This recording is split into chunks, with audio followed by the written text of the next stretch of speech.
কম বেশি আমরা সবাই বিকেলের নাস্তায় মুখরোচক খাবার খাই। আজকে আমি দোকানের মতো করে আলু ভাজা করে নেব।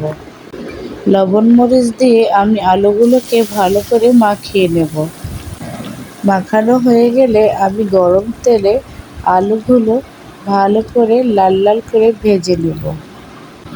অনেক সময় নিয়ে আলুগুলো মুচমুচে করে ভাজতে হবে।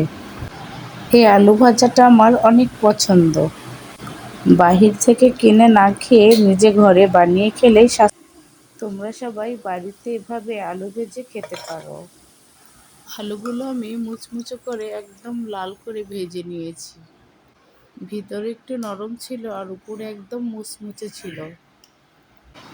আলু ভাজা সস দিয়ে খেতে অনেক মজার ছিল। তোমরা অবশ্যই এভাবে আলু ভেজে সস দিয়ে খাবা। আমার ভিডিওটা ভালো লাগলে অবশ্যই আমার পাশে